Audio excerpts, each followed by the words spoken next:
it might have even been well into the 3rd month. I probably didn't start seeing it go away to probably about the 4th month.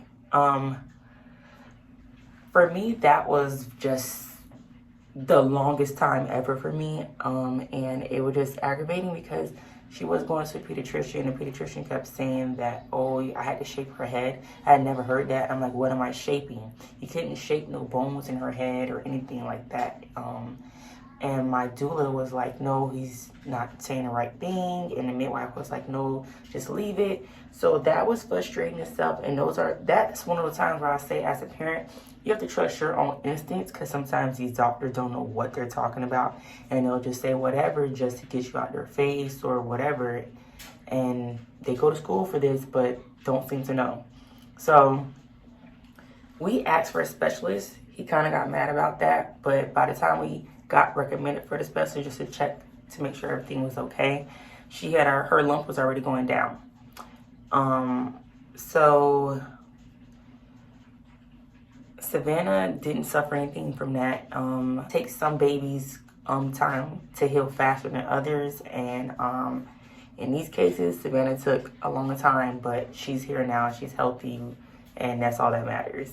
I dealt with postpartum very, very heavy. So during that time, I was a little sad most of the times. I didn't really want to go out. I didn't care for people's advice trying to tell me about it, with me being a second-time mom.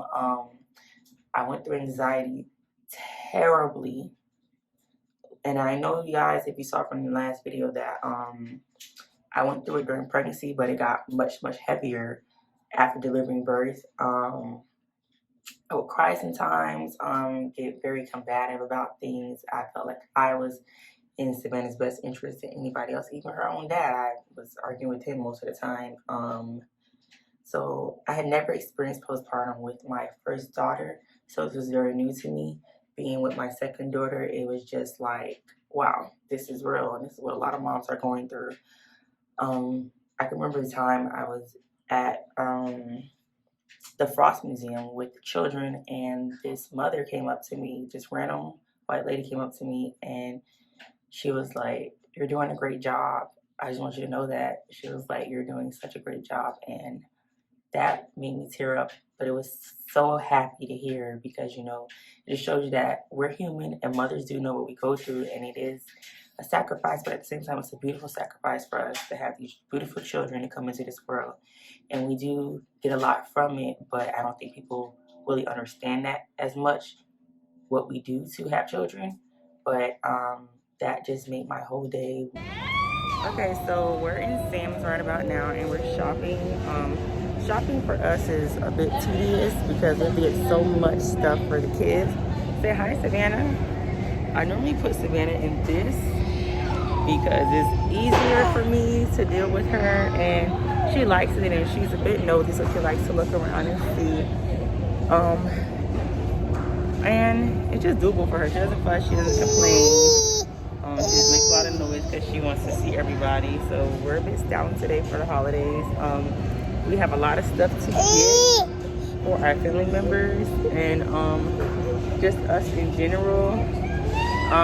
We try to shop in bulk because we are a big family of 6, and it's convenient for us.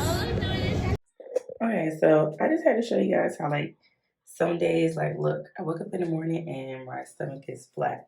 Like, look, all of this, right? Like, it looks like this. And then some days I'm like real bloated. So I think I'm doing pretty good, I would say, for 8 months.